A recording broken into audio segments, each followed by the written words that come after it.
Hello and welcome to Remembering Brigid, or should I say Bride, or Brigid, or Bridie, or Brigid. There's so many different forms to her name, but the name means exalted one, whichever way you say it. And indeed she's exalted, for she was a goddess and then she became a saint, and she was said to preside over wells and over blacksmiths and over poetry and over music and over women when they give birth and over cattle and over the lactation of sheep. There was so many things, so it's not surprising perhaps that the Christians kept her as a Mary of the Gale. And so as a result, it makes it a bit tricky to understand who she really was, because so much of her saintly identity is bound up in the identity of the goddess.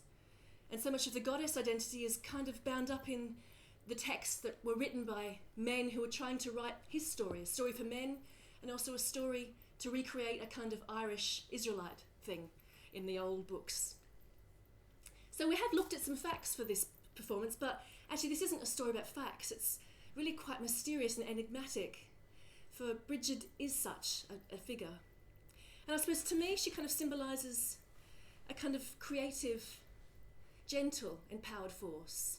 And I find so much of her songs and stories and prayers really reassuring and comforting. Really, in lots of ways, she symbolises the beginning of spring's murmurings and whispers, and reminds us to hope through hard, dark times.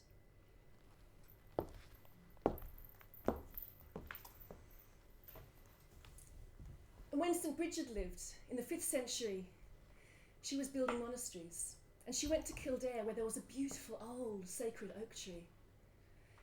And there was also a beautiful big fire to the goddess Brigid. And she decided she wanted to build her monastery next to the sacred oak tree, for she knew that when people came to the oak tree, they would also come to her monastery. So she went to the King of Leinster and she asked him for a parcel of land. But the king refused her and said no. So she went away despondently, but she prayed. And she prayed for just the right amount of land, just the right amount for her monastery. And she had an idea. So she went back to the King of Leinster. But this time she went back with 4 maidens and she wore her mantle. And she said, once again, could she just have just the right amount of land, but please just the right amount that her mantle would cover. So this the king agreed, although he laughed and thought this was quite a strange idea. He wasn't quite sure what kind of monastery you'd build under, on top of the mantle of a lady's cloak. But he agreed, and so once it was shaken, her 4 maidens started walking, and one walked north, and one walked south, and one walked east, and one walked west. And with them, they carried her mantle, and it stretched, and it stretched, and it stretched. Quite a parcel of land. It was actually the 5,000 hectares, what became known as the Cutter of Kildare. And it was there that she built her monastery for men and for women. And she kept the fire to Brigid, the goddess, lit. And after her, another woman called Brigid also kept the fire light lit. And in fact, that fire was lit for about 1,000 years. It's since been relit. And in memory of Brigid, Bride, I want to light this candle here in honour of her memory. And also say a blessing that was said by many women before when they lit the fire in the morning. I will raise the hearth as Mary would.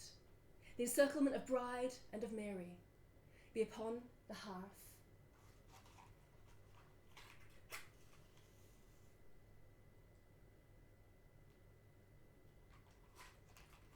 Be upon the floor, and be upon the household all.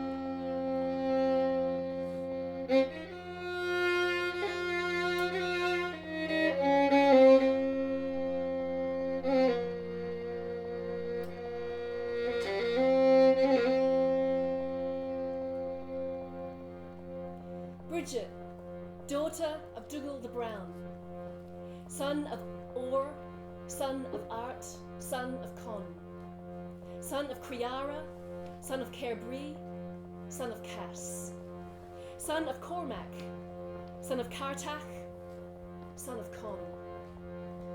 Brigid na brat, Brigid na bric, Brigid na cleach, Brigid na frí, Brigid na gealachos, Brigid na bich, Brigid na gealabas, Brigid na ní, Brigid ben chumen, Brigid na bric, Brigid ben chóir, Brigid ben vín, Brigid ce vorre, Brigid mum Christ, gach las gach euch, ni mis lancherach na Brigid.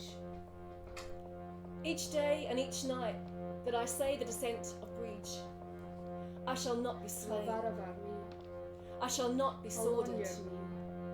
I shall not be put in a cell. I shall not be hewn. I shall not be riven. I shall not be anguished. I shall not be wounded. I shall not be ravaged. I shall not be blinded. I shall not be made naked.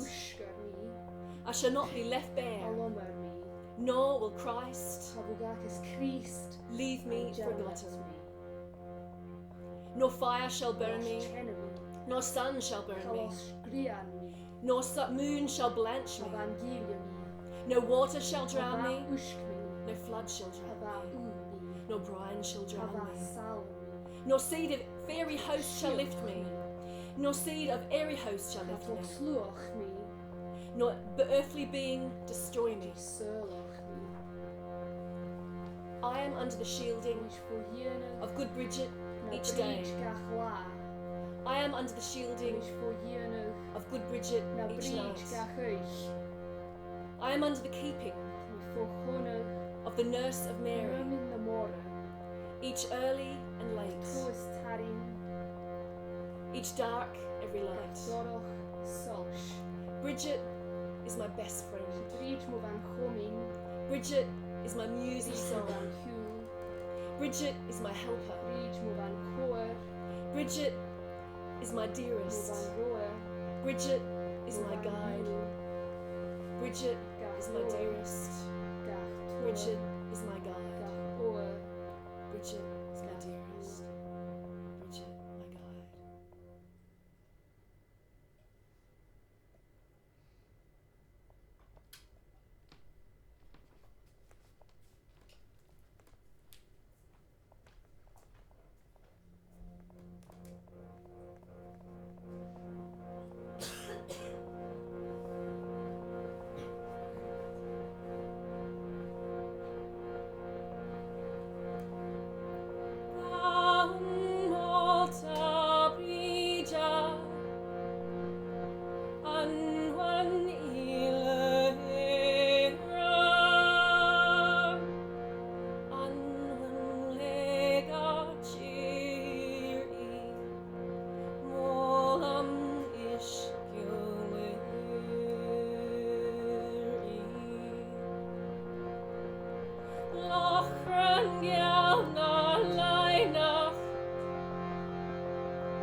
Maggie looked out of the window across the stunted keel yard. She looked to the old ruined buildings that served as hen runs, and then she saw this tall, sturdy byre where the kye and some of the goats sheltered for the winter. And then she looked up at the great ben lowering under louring skies, and she could see in pockets on the hillside the sheep huddled by the dikes. And as she stretched over, she could see in the distance the Atlantic breakers crashing in on the beaches of her childhood. But it was different now. Iron winter had the ground in its grip. The winds howled and blasted across the island. The gales came and the waters rose, and it was cold and grey and dreich. And as her eyes wandered back to the gloom of the room, she could see the bairn lying there in the borrowed cradle by the bed. It lay there with tiny little whimpers, mewing like a little kitten, sleeping so fitfully. And she sighed and she worried, for she was so caught up in the difficulties of this new motherhood. And as she picked up the bairn to suckle it to her breast, as the old woman had shown her, the child refused to latch on, and she could feel her great sadness rising again, that she didn't know how to do this. She was finding it so difficult. But the bairn seemed to relax a little and dozed against her, and once again her gaze wandered through the window, and her memories went back to that spring. Oh, what a time of hope and expectation it had been. She had run from it and almost fled from the island, off to the big city, the big granite city, to Aberdeen, and there she was to study and to become a nurse. It was as if all her dreams had come true. And that city, well, it beguiled her. It devoured her with its busyness and its glamour and its city lights and its activities. And she was one happy girl. And then she met him in a pub one night. Oh, and he was bonny to look at. She could see that herself. He was handsome, he was funny, and they became friends, and they laughed a lot together, and they talked, and they kissed, and they talked, and they laughed some more, and their friendship grew, and they kissed, and they talked, and soon they were lovers. And soon Maggie had given him everything. She had given him her heart, her mind, her body, her soul, her hope. And he gave her a bairnie. And he didn't want it. He said so. When she told him that secret, that little precious secret, he didn't want it. He wanted her to get rid of it, but she couldn't do it. She didn't know how to do it. And so he didn't want her either. And she had gone back to the islands, fled back again even. But once there was a kind of comfort, a kind of, well, being at home, you know, when you're with familiar people in familiar lands and familiar places and a familiar tongue. And her mother had been kind and caring. And as she'd lain in the lush spring grasses as they turned to summer, she was happy. And as her belly bloomed and she lay in the rays of sunshine on those balmy days that come so infrequently in the islands, she was happy and filled again with hope. But as the summer turned to autumn and the autumn turned to winter, and this grey sternness came over the land again, and everywhere filthy and muddy, she was not so sure anymore that this could be her life. And then when the bairnie had come, oh, it had been a sair thing. And now she had all this calamity of motherhood about her. She looked in the mirror, and her face was grey and wan. She slept little, just in snatches throughout the day and at night. And her belly was still rounded and bloated. And oh, her loins ached and were sore, and her breasts were swollen and tender. And as she stared again out the window, and the baby began to whine a little, in the distance she saw a light just bobbing now and then in the outfields, coming down the old track. And she could hear them chanting and singing. And the baby began to whine and purr, and she said, oh, for God's sake, that bridle, oh, for God's sake, will there be no peace in this place? It's so backward and so bloody heathen, honest to God. What are they doing in 1960 with rubbish like this? And she could feel this red anger coming up from within her belly.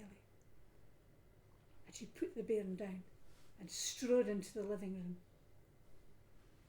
And there her mother had lain fresh rushes. And there her mother had smeared the fire and said their prayers. And there her mother had made a bridal bed, a bed for bride, with a clean pillow and a clean blanket. And as the bridal procession came in the door, carrying their straw effigy of bride, and her mother got down on her knees and said, welcome, welcome, welcome, bride, you are welcome in our house. She felt this terrible rage, this red spit coming out of her mouth. Welcome, you're no bloody welcome here. Go away with your nonsense, your incantations and your chants and your straw dollies. What place do you have here?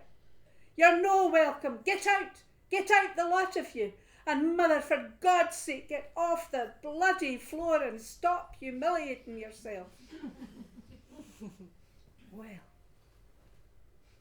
there was a stunned silence in the room as everyone turned and stared at her, raging in a corner. And her mother gave her a look that would wither flowers and freeze milk. And the contempt in her face for her daughter was something Maggie never ever wanted to see. And she had her wished, and she cringed, and she moved back into the shadows of the room. And she stared at the old men and the old women as they continued in their ways. And she stared at the bride on the bed, at the bride doll on the bed. And as she did so, it was as if the room shifted. And the bride doll seemed to lift itself and shake and sit up. And Maggie was amazed. And from the bride doll came a beautiful young woman, clothed with a blue mantle, and descended and crossed the room towards her. Maggie, oh Maggie, what ails you, lassie? And Maggie thought, my God, the doll is talking to me, and it knows my name. And Maggie looked at her and said, well, I've nae peace. I've just nae peace. And Bride said to her, oh, Maggie, I'm tired too. Do you know, I've been at this processioning thing for about 12 hours now. And I've been round all the houses and given them my blessings on the milk, my blessings on the cows, my blessings on the cheese, my blessings on the butter, my blessings on this, my blessings on that. Smoothing the fire, lighting the fire. I'm tired and weary too. What is it? Why would you have such contempt for your mother and the old ways? Do you not want my protection for your house? Do you not want my protection for your people? Do you not want abundance? Do you not want the cows to milk? Do you not want there to be butter and cheese for the year, or the hens in the run to lay their eggs, or there to be oats for the porridge in the bannocks? And Maggie could feel this huge sob coming. She said, I do, of course I do, but I'm just so bloody tired. There's no peace.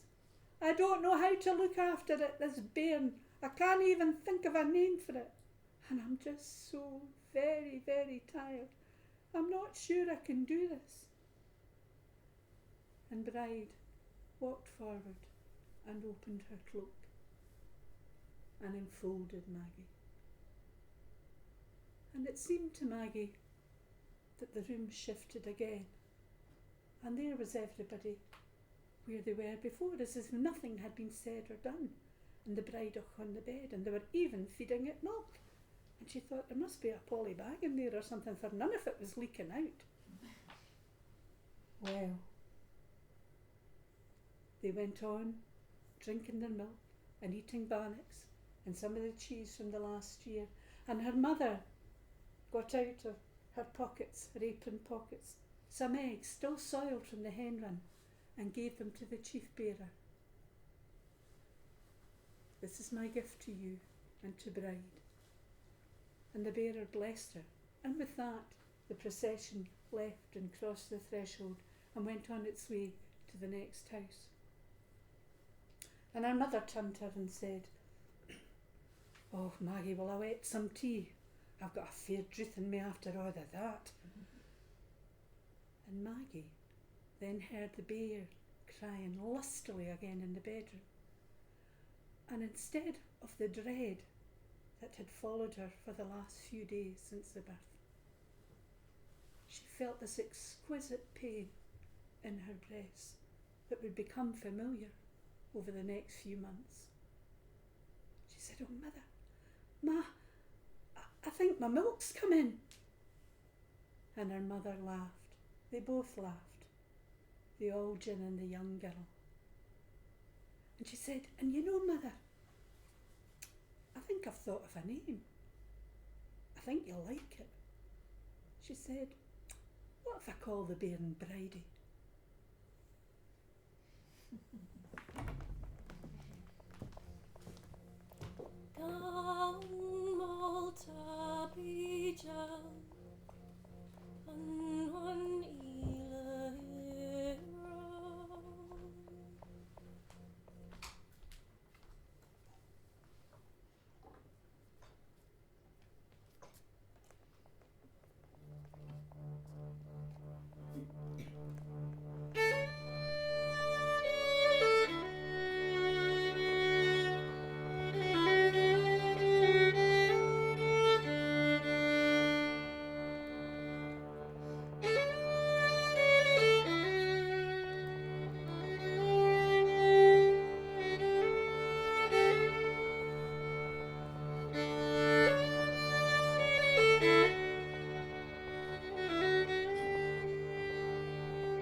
I will place this flock before me, as was ordained by the King of the world.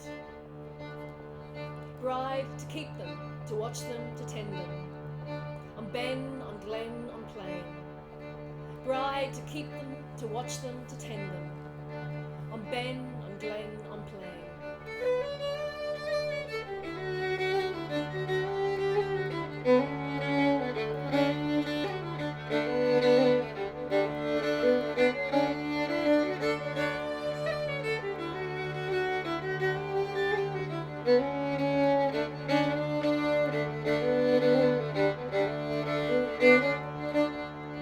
Arise, thou bride, the gentle, the fair, take thou thy lint, thy comb, and thy hair. straying, to save them from harm. Since thou to them madest the noble charm, to keep them from straying, to save them from harm.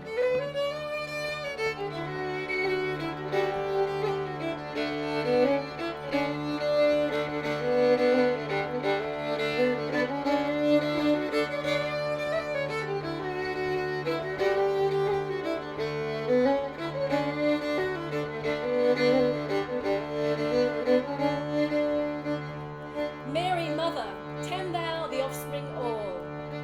Bride of the fair palms, guard thou my flocks. And kindly Columba, the saint of many powers, encompass thou the breeding cows, bestow on me herds. And kindly Columba, the saint of many powers, encompass thou the breeding cows, bestow on me herds.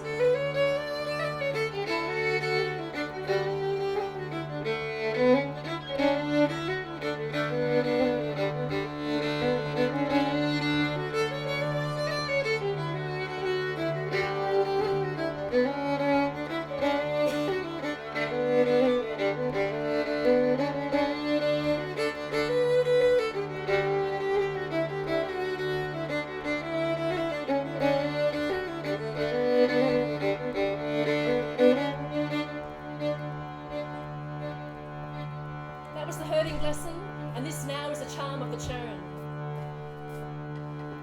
Come will the free come will the bond come will the bales come will the mares come will the mares come will the blade come will the sharp come will the hounds come will the wild come will the mild come will the kind come will the loving come will the squint come will he of the yellow cap that will set the churn a running. Hick na sir, hick na dur, hick na cur, hick na mur, hick na fur, hick na burr, hick na gur, hick na cur, hick na cur, hick na curve, hick na gull, hick na clun, hick fair, churig vui, churis a muineri. Hick na sura, hick na dura, hick na cura, hick na mura, hick na fura, hick na burra, hick na gura, hick na cucka, hick na cura, hick na curva, hick na gulla, hick na cluna. Hick lommer, lan na crune, cura vuineri. Hick callum, curve na huyums, hick breach, will chree. The whole world will come, all dressed up, to set the churn a running, the kind Columba will come, and the golden-haired bride. A splash is here, a plash is here, a plash is here, a splash is here, a crash is here, a squash is here, a squash is here, a crash is here, a big soft snail is here, a thing better than honey and spruce, a bogle yellow and fresh is here. Ha gluka show, ha glaka show, ha glaka show, ha gluka show, ha zuka show, ha slaka show, ha slaka show, ha suka show, stelkig var voka show, a brigas cheg and kroga show, rufte sharn a miles bjora baken doing noa show, rufte sharn a chara show, doran taggers vara show, rufte sharn a harva show, shoudan dunya varva show, rufte sharn a fina show, halan kumen carry stina go vila baka binya show, vila baka binya show, Hika hunyak hik, hika hunyak hik, hika viak, hika back, hika hunyak hik, hika hunyak hik, hika huak, hika hack, hika hunyak hik. hika hunyak hik, Hika noske kur, hikalik hindu. hika hunyak hik, hika hunyak hik. Come thou life, come thou breath, hika hunyak hik, hika hunyak hik. Come thou cuckoo, come thou jackdaw, hika hunyak hik, hika hunyak hik. Come little lark, come little girl, hika hunyak hik, hika hunyak hik. Shijia dule chur oren kanor al kali kelu. Hika hunyak hik, hika hunyak hik, Hika woede wien jeli jilimich mo hooch. hika hunyak hik, hika hunyak hik. Hika vriend wien jeli kostig brimo chrui. Hika hunyak hik, hika hunyak hik. It's the god of the elements, not the charm of the girl. Hika hunyak hik, hika hunyak hik. Come thou fair white Mary, and endow my means. Hika hunyak hik, hika hunyak hik. Come thou beautiful bride, and bless my cow. Hika hunyak hik, hika hunyak hik. A mastrug, rimorre, astrug, a glinje, a ludachug a bonje, a vedachug a hima, blauch gudaron, im gu ulen. Hika hunyak hik, hika hunyak hik. The churning maid of Mary in the fastest of the glen, to increase her milk, to decrease her butter. Butter to the wrist, butter to the elbow. Hika hunyak hik, hika hunyak hik. A mastrug, rimorre, endow astrug, my a means. glinje, The fastest of the glen, to decrease her butter. Increase her born, butter to the wrist, butter to the elbow. Hika hunyak hik, hika hunyak hik, hika Hika hunya kik, hika hunya kik. Come thou churn, come, come thou churn, come.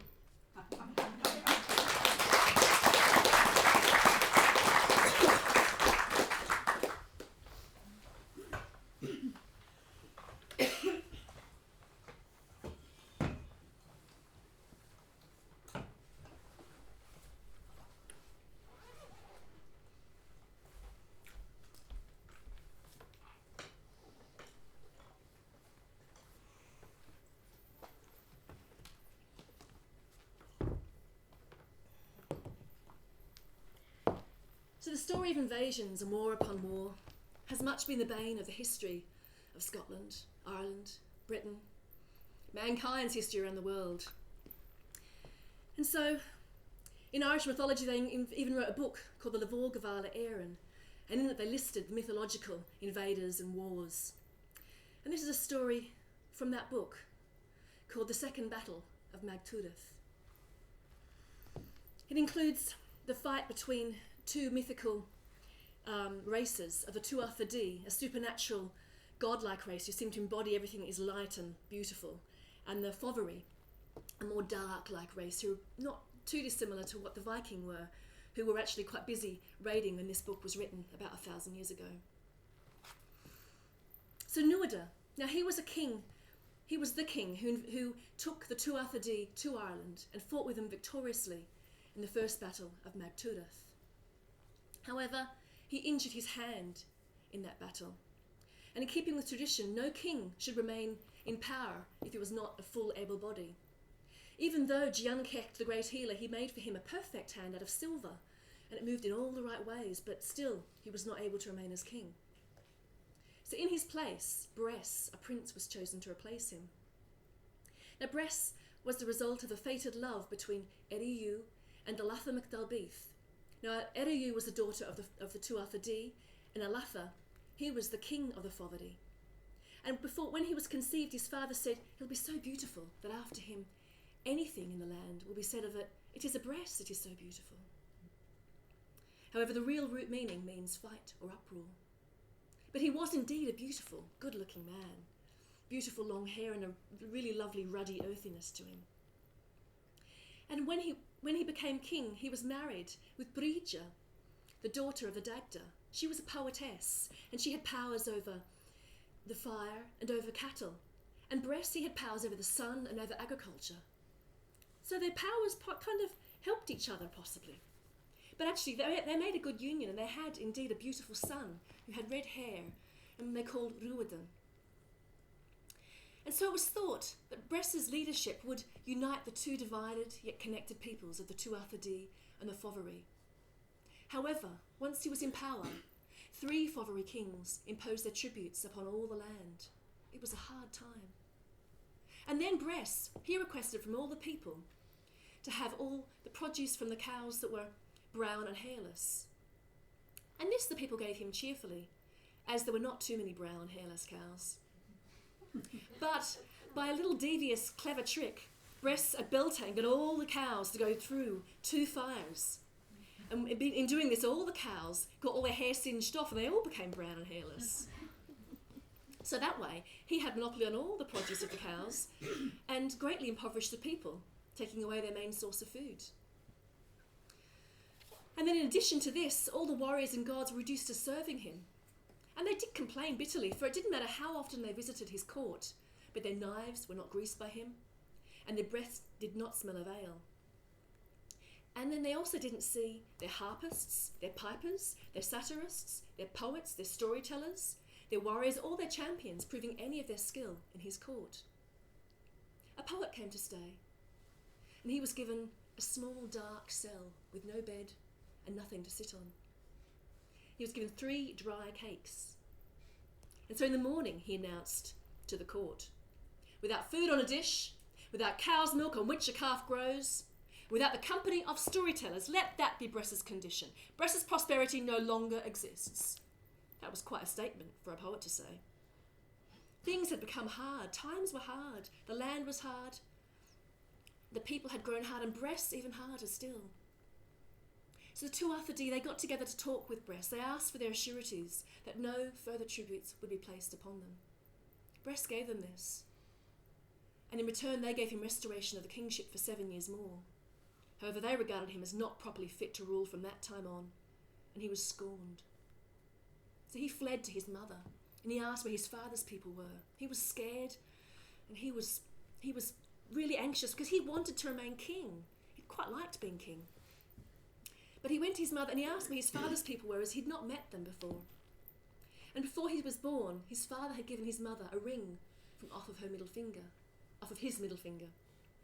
And until that day, no one had worn or fitted that ring.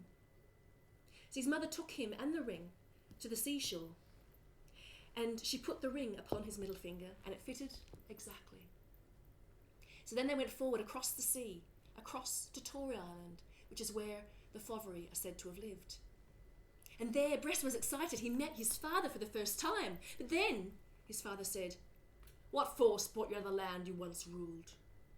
And Bress tried to explain that it wasn't really his fault. He didn't have any powers over these people who'd imposed tributes, and he was trying to explain himself, but his father just shook his head and he said, "You must not gain by injustice what you did not gain by justice." "So what should I do?" Father Bress pleaded. His father had a think. He did not want to become involved in any wars, but he had his interests. He was a Fovery king. So he sent Bress to Balor, the king of the Hebrides. He was also the god of blight and drought. And he was a giant of a man. And he had one deadly eye that destroyed and killed anything and everything it gazed upon. So much so that he kept it covered with 7 cloaks. And with Balor's help, a bridge of ships were built from the Hebrides all the way to the north coast of Ireland. And across that bridge of ships, further tributes were placed upon all the people of the land. And it was said that no more terrifying a force ever came. The Fovery, they were hard and they were cruel. Bress, he called upon all their dark powers to remain in power as king. He did not want to lose that crown. But meanwhile, the Tuatha Dé, they were getting their heads together and they were thinking, because times were getting harder and harder for them. And Giancecht, he came up and he healed Nuada's hand, sinew by sinew, nerve by nerve. And so Nuada now had a hand that worked fully. And then all of his body, of course, was in full action for him to be able to be a warrior king once more. So he was crowned and Bress fully deposed. And then meanwhile at the court, a shining new sun god arrived. Beautiful, beautiful Lu arrived. He shone like the sun itself. He was the grandson of Giancecht the healer and Balor the great destroyer. And there was not a thing that he was not a genius at. He was a brilliant harpist, a brilliant satirist, a brilliant champion, a brilliant warrior. And probably that'd be quite annoying normally if you met someone like that on a normal day. But actually on that day, at that time, in these hard times, it was really useful for the Tuatha Dé. For they needed any and every, all of the powers they could call upon to fight off the tyranny of the Fovery. And so they used Bress to help restore their strength and measure out the ways and means with which they could fight off the Fovery. And so, in this way, the Tuatha Dé and the Fovery built up their armies and prepared for war. And when they met, champions and fierce men met upon the battlefield. And they fought day after day. But one thing became clear to the Tuatha Dé, one thing became clear to the Fovery, that as the Tuatha Dé men were killed and wounded, and as their weapons were blunted and damaged, the next day those same blunted and ruined weapons came back alive and in full working order, and those same men were healthy and shining. And with that inside his eyes, they could not tell how this was possible. So they called upon Ruadin, the much-loved red-haired son of Brigid and Bress. He was a man of mixed loyalties, half Tuatha, half Fovery. His loyalties were inevitably divided, and to honour one half he had to betray the other. So he must have felt split, but he chose to stay with his father's people. And he went in disguise as a Tuatha Dé warrior. And he saw Gavna, the smith, making the these amazing weapons. With such skill, he could turn any blunted weapon to a masterpiece. And then he saw Giankech's children chanting over and over a well. And into that well they placed dead men. And those dead men came out alive. So Ruadin went back and he reported to the Fovery what he saw. The magic of Giankech's children and the skill and mastership of Gevna. And they asked him to go back and to kill Gevna the smith. Ruadin once more put on his disguise and he went back and he asked Gevna to make him a spear.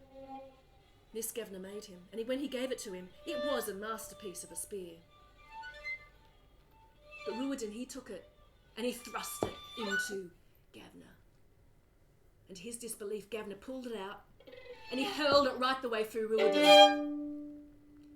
Ruadin managed to crawl back, all the way back to the Fovery assembly. But he died there, surrounded by his mother, Brigid, and father, Bress. And when he died, Brigid froze. And then she cried out violently. She screamed. She cried. She wailed. She sung sounds never heard before. She ran about the house, the place with her arms flailing. She ranted, she shook, she rocked backwards and forwards, and she drank the blood from her son's wounds. Using her powers of poetry and song, it was a powerful sound Brigid made. It broke many a heart that listened, and soon the whole of Ireland stood still, and people wept, and soon many more women joined in with Brigid, chanting, singing, crying the loss of this beautiful boy, crying their own losses. And in this way, Brigid, she invented a new form of keening, what became known as keening or kernia, singing over the dead. And that practice remained in tradition until about 100 years ago. And I suppose in that way, Brigid, using her powers of music, she healed perhaps the wound of a loss of her only son.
to me, gave to me, gave to me. Flower of life you gave to me, gave to without me there.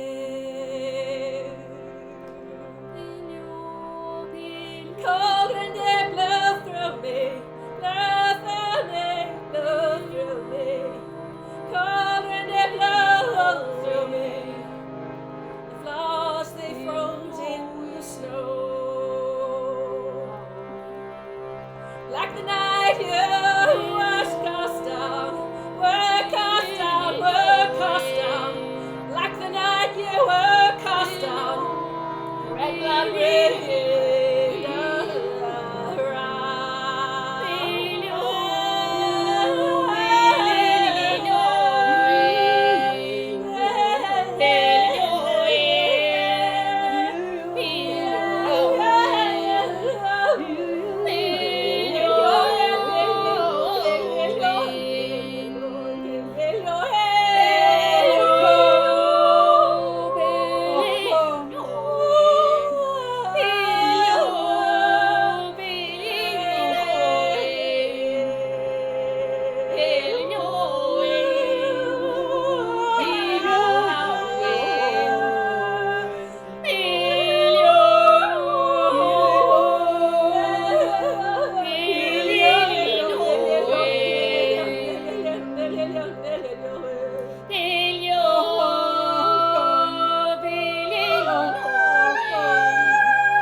Spring came, flowers they grew, the flowers they grew. When spring came, the flowers they grew. My heart with the wind it flew.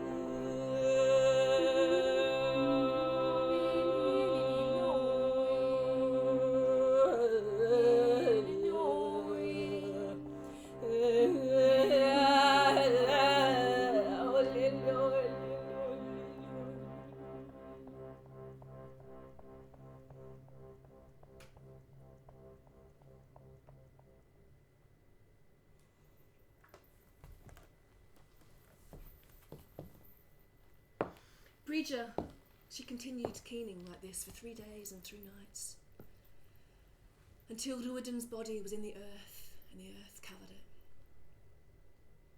Gevna was put into the well, healed and made whole. And so now, then the Fovery, they got every single one of their warriors to pick up a stone and cast it inside that healing well, which blocked it off completely. But that meant now the battle was fought between mortals on both sides. And so now the battle lines were drawn once more. And powerful, fierce men fought one against the other.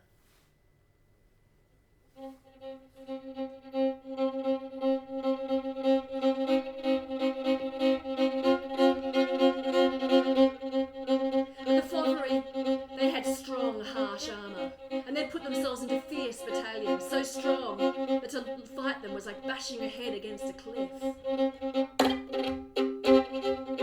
But Lou, he shouted at the men, saying, "'Tis better to fight and die than to live another day in bondage longer."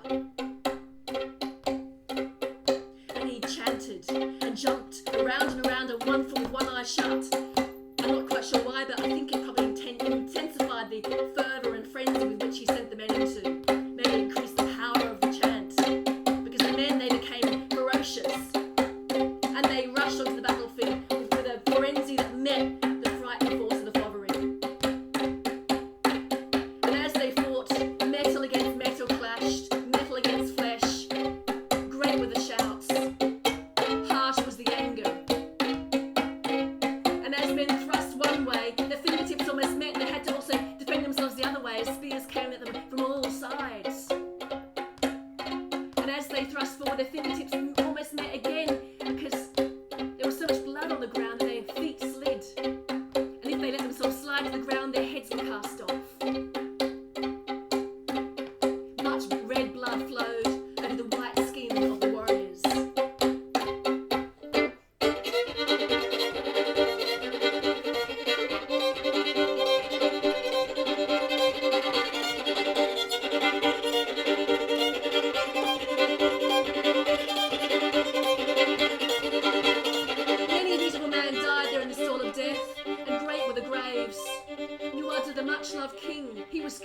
by the evil eye of Balor.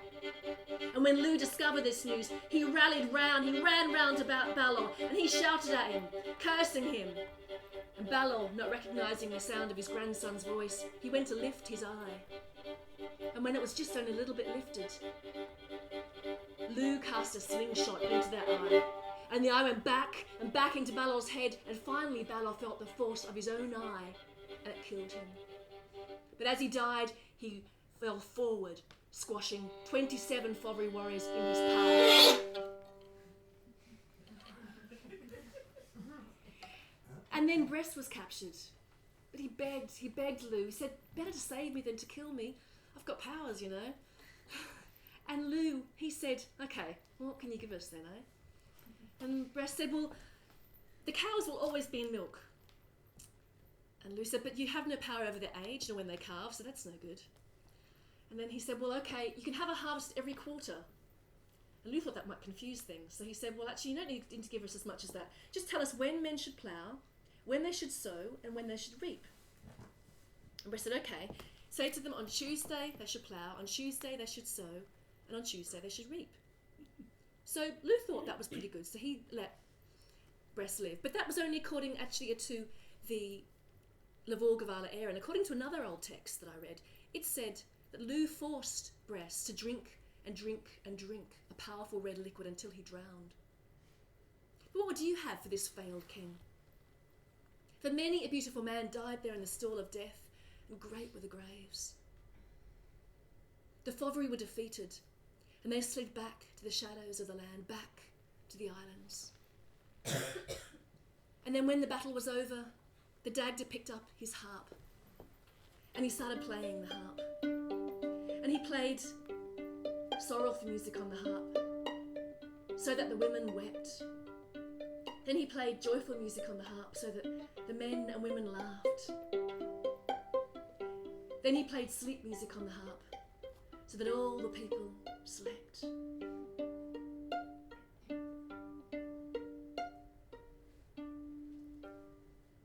And then the goddess Monaghan, she announced to all of Ireland the victory to the Tuatha Dé. She said, peace up to heaven, heaven down to earth, earth beneath heaven. Strength in each, a cup very full, full of honey, mead in abundance, summer in winter, peace up to heaven, and heaven down to earth.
Jerik mi moch madin jejin Falile hilu hilu, jure vos na horro ele. Falile hilu hilu, Spinje kosher ein mi jest jo falile hilu hilu, jure vos na horro ele. Falile hilu hilu, Speiche hier sa griana geri falile hilu hilu, jure vos na horro ele. Falile hilu hilu, Mes mochen jubu weichen je falile hilu hilu, jure vos na horro ele. Falile hilu hilu.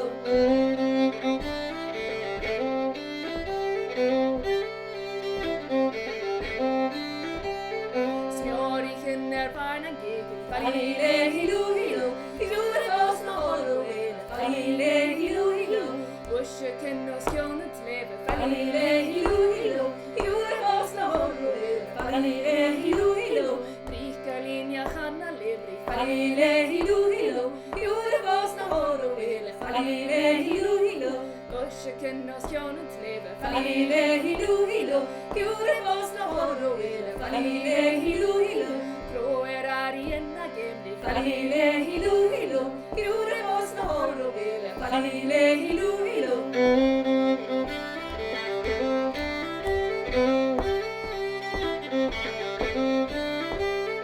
Kalin dauna hualia heti Falile hilu hilu, jure vos na horro ele. Falile hilu hilu, Na loi vekka ruoka hele falile hilu hilu, jure vos na horro ele. Falile hilu hilu, Jerik mi moch madin jejin falile hilu hilu, jure vos na horro ele. Falile hilu hilu.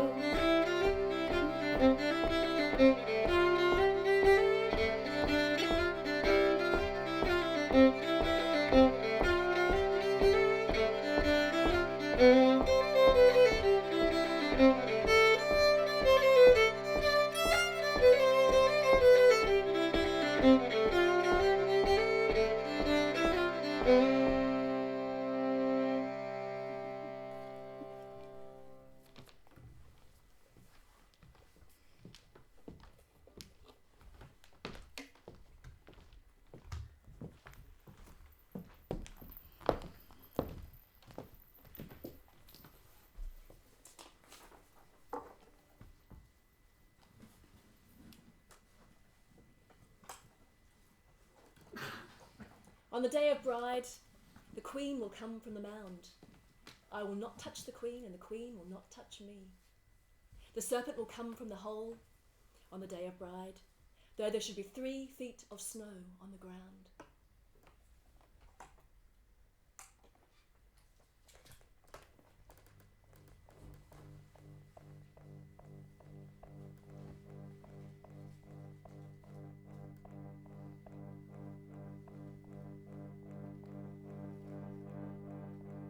Living in February,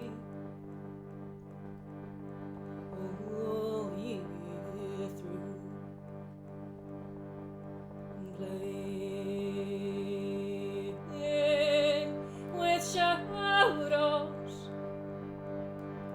but ghosts don't play anymore.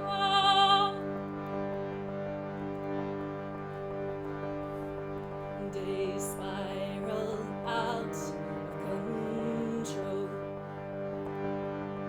I stuck half open, chasing, then waiting for a train that left 5 minutes ago.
Shadows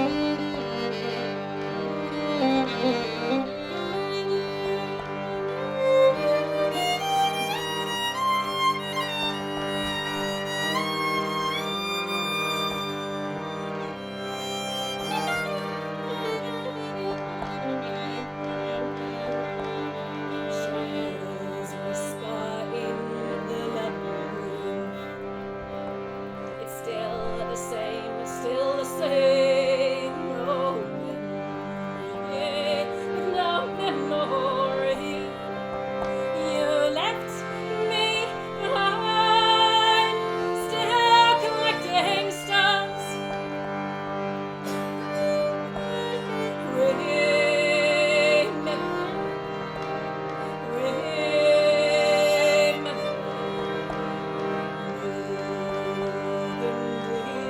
On the fingertips of trees, snowdrops. Look now, the sky is a-changing. No preacher, she is calling all the children home.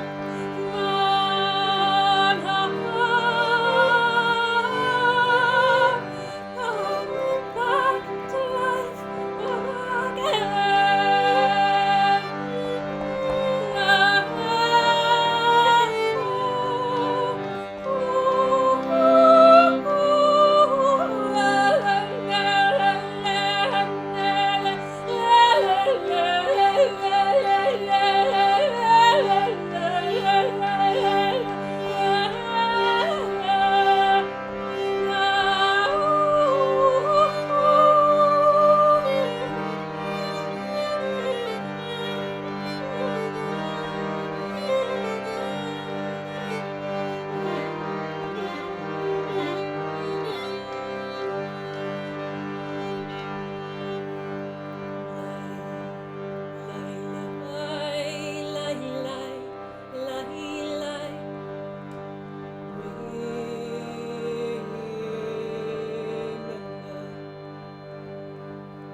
Sit thou enthroned, triumphant Brigid, upon the far side, far as the ebbing sea.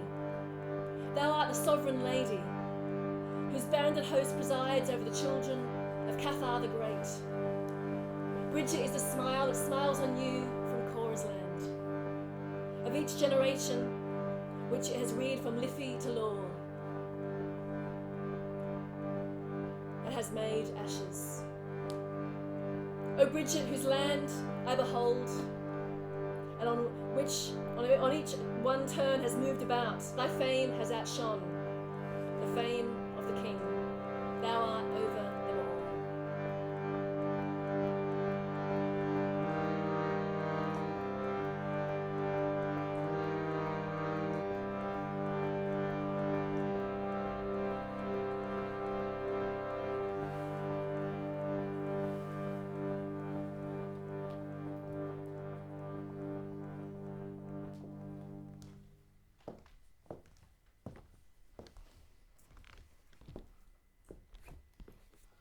Bride put her finger in the icy pool,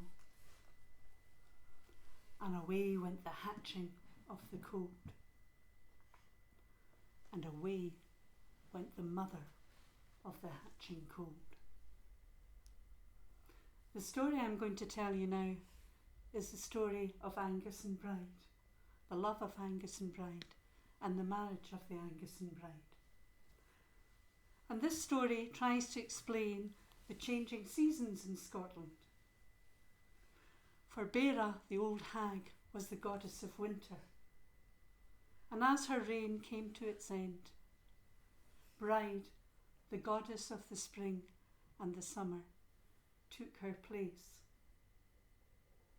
Now some say that Bera was born a hag, was always a hag, but when winter was over, she sipped the water of eternal youth and became young again. And some say that she was born young and beautiful. And as springs turned to summer, and summer to autumn, and autumn to winter, she became an old hag and reigned supreme over the winter time. But whatever you think, let this story bring you comfort, because as we spend this time in winter, as we endure these cold days, that rain, that interminable rain and floods, the howling gales and winds, think and find comfort, for soon will come the marriage of Angus and Bride, and spring will come once more.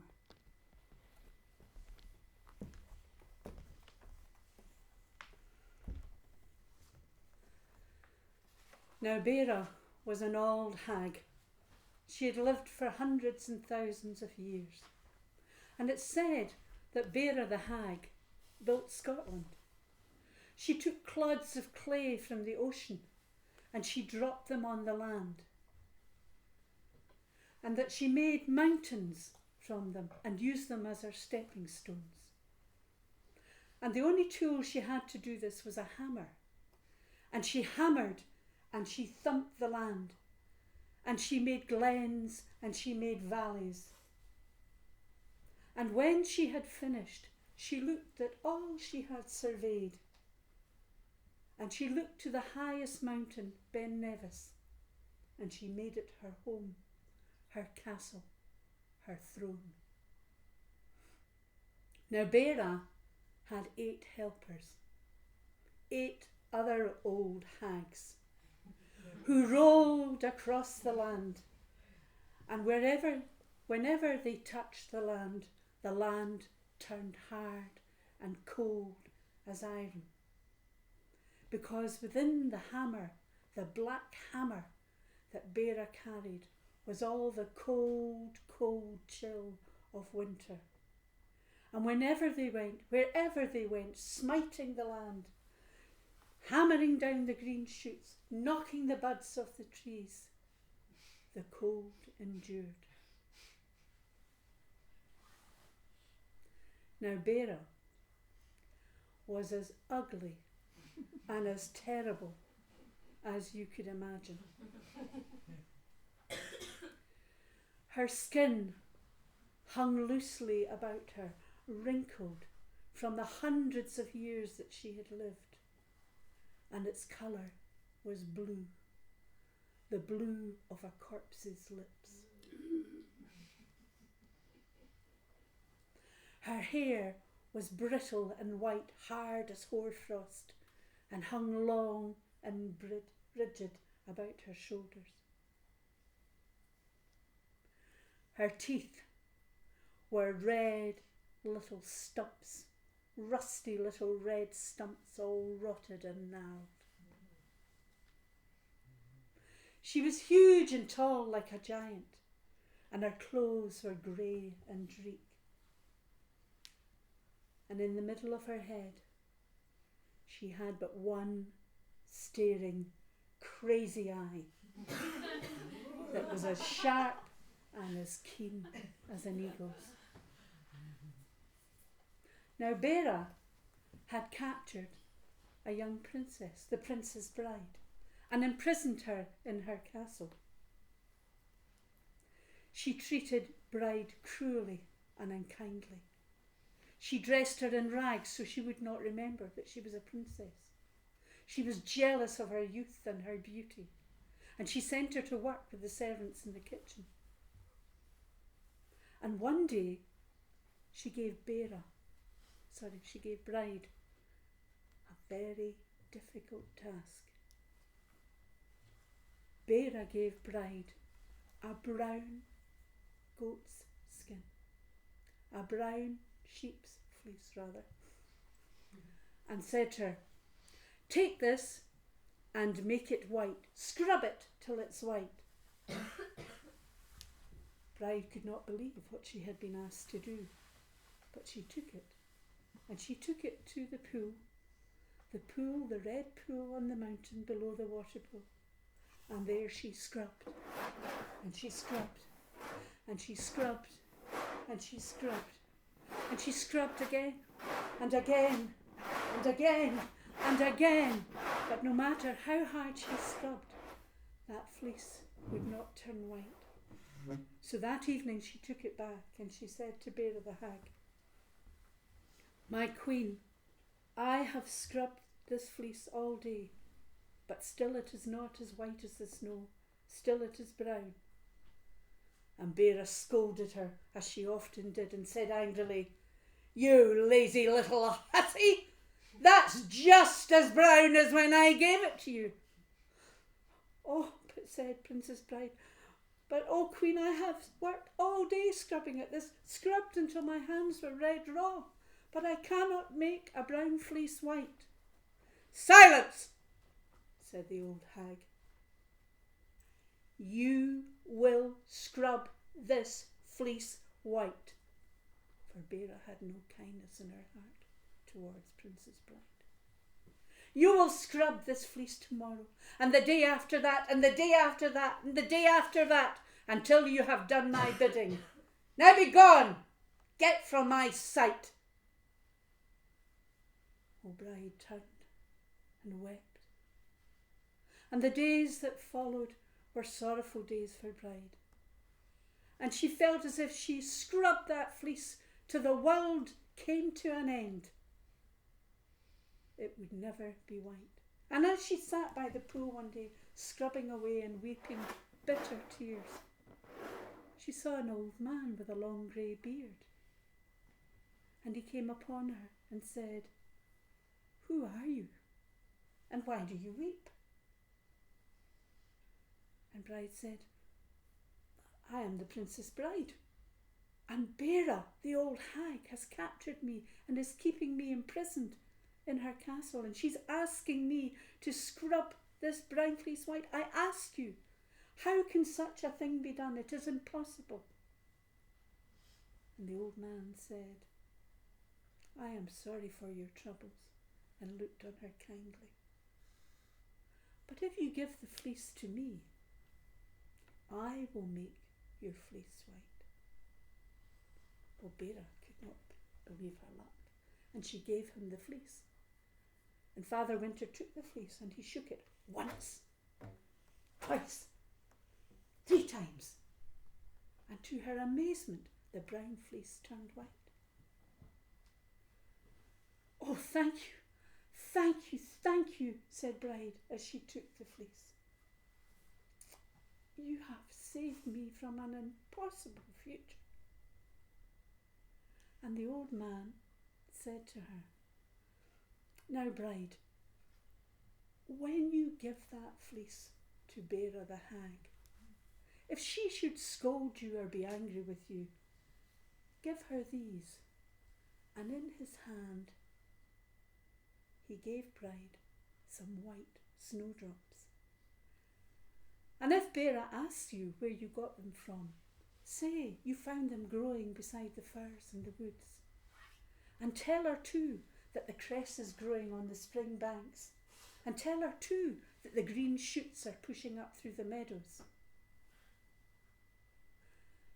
And Bride did as the old man had bid her.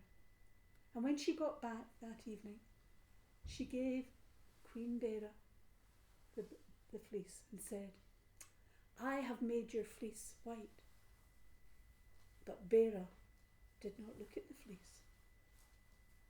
She was quiet and visibly shaken. "What's that you have in your hand?" "Why, it's snowdrops." "And where did you find them?" "Well, I found them beside the firs in the woods. And the cress is growing by the river banks, and the green shoots are pushing up through the meadows." And Bera shrunk back and said, "No, no, this is evil news you bring me." And off she went. "Begone, begone," she said. And Bera, as she turned to go, smiled a sly smile. For she knew that Queen Bera, the Hag of Winter, was beginning to lose her power, and that spring would soon be here. While Bera flew off in a rage, she shouted on her hags, "Come, come, spring is coming, let us defeat it." And they rode north and they rode east and they rode west and they rode south. And they took their black hammer and they rode their black shaggy goats. And as they rode throughout the land, everything they touched and smited that was green and budding, and even the faintest sign of spring, they covered with snow and blizzards. And the land, up and down the land, became filled with sorrow. For sheep died and cattle died. The mariners could not see to steer their ships, and the shepherd lay down with his flocks and died. And winter had come again. Now Bera had a son called Angus. Oh, and Angus was young and fair and gentle, a handsome youth. He lived in the land of eternal youth in Tiernanog,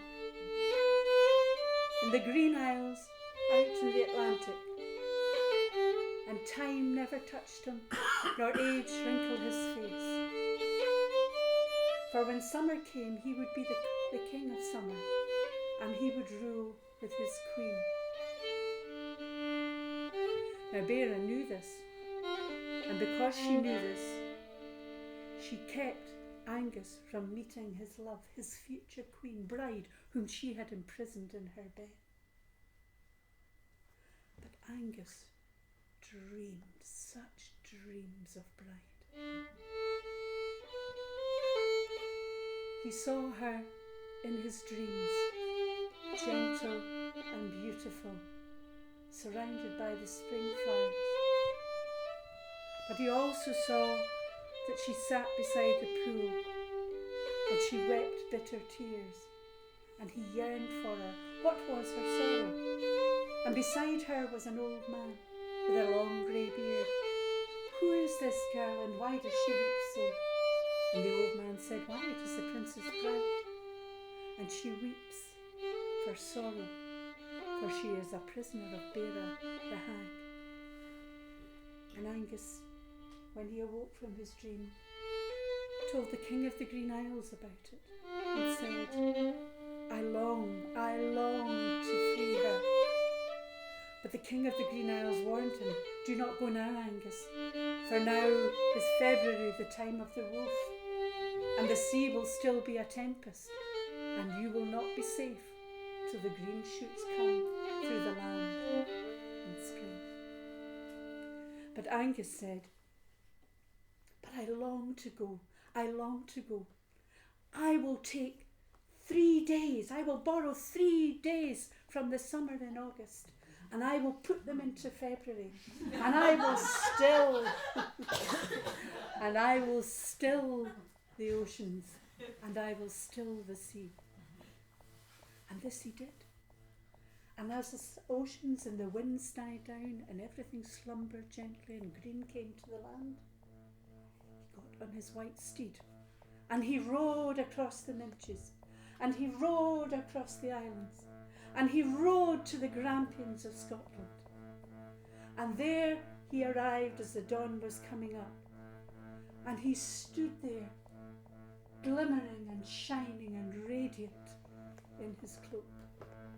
And from his shoulders hung a great crimson royal robe, and it billowed out against the sky. And an ancient bard in the east saw him, and picking up his harp, he sung a song of welcome. And the birds of the land sang with him too, and this was his song. Angus hath come, the young, the fair, the blue-eyed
Angus searched. He searched up and down the lands all over the 3 days, but no sign could he find of Bride.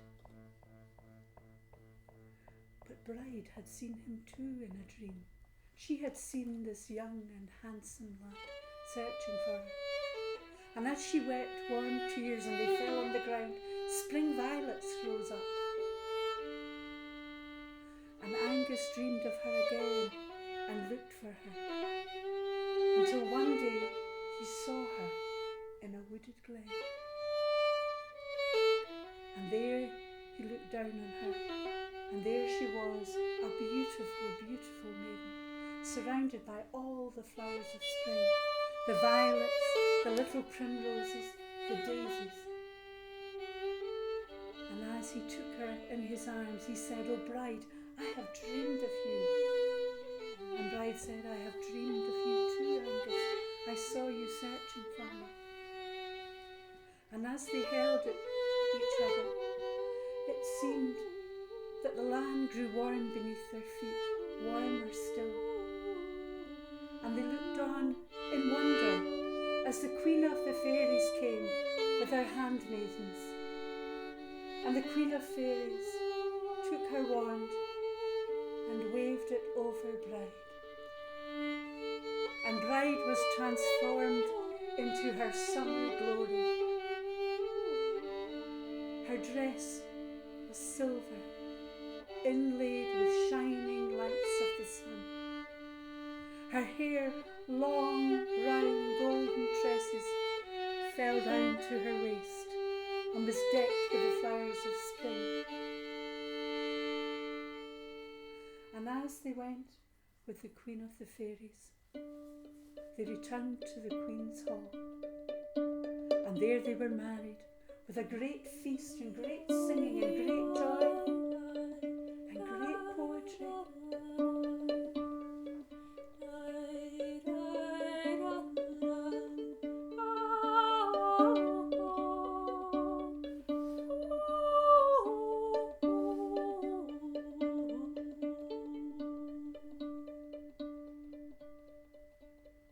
When Bera heard that Angus and Bride were married, she rose in fury.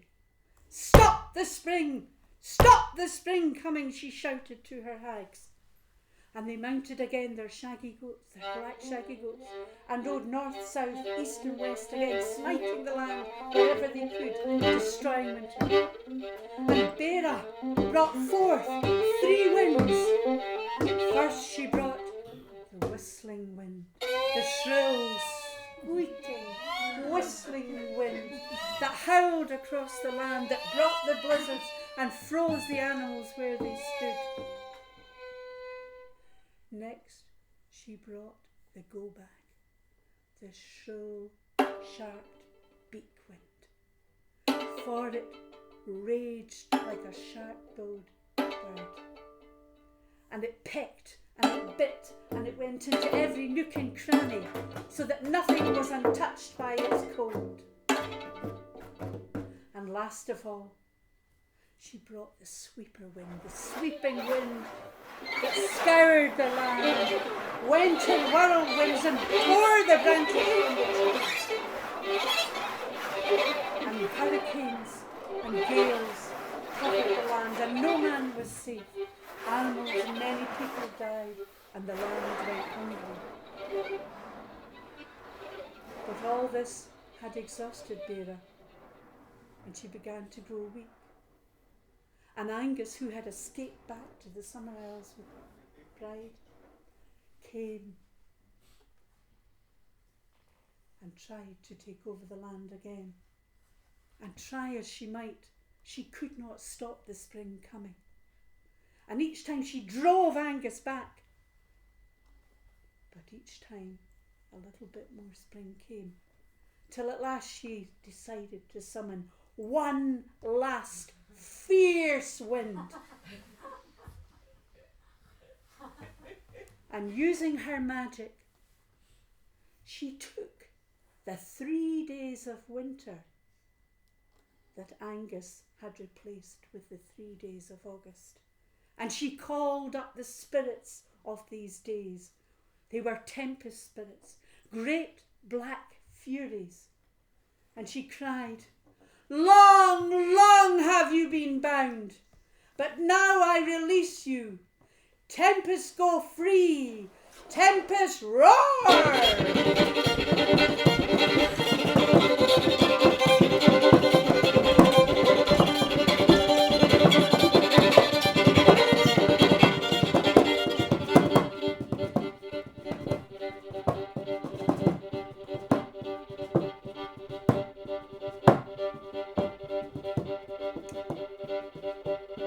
Now the land was covered yet again in frosts and snows, but it could not last.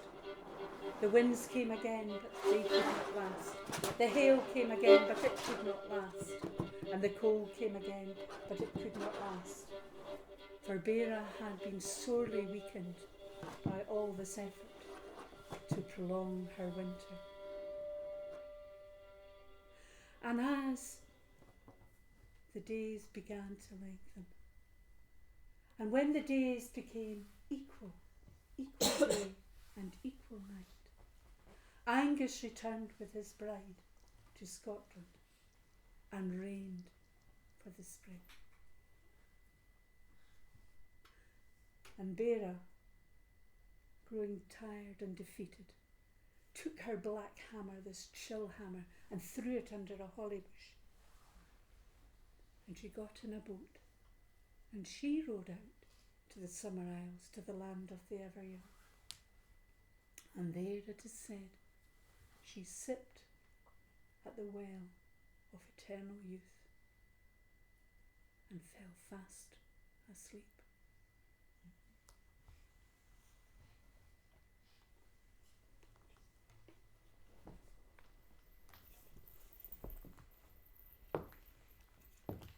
Oh, the snow, it melts the soonest when the winds begin to sing.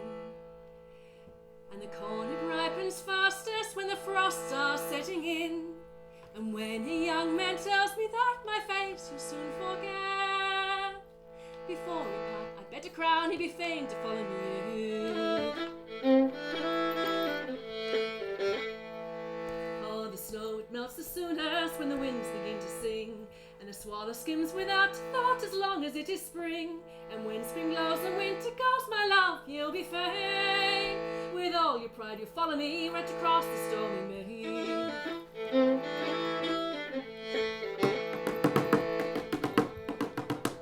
Oh, the snow, it melts as soon as when the winds begin to sing. And the bee that flew in summer shone in winter, he won't sing. And all the flowers in all the world so brightly though they shine. Oh, the snow, it melts as soon as when my true love's coming.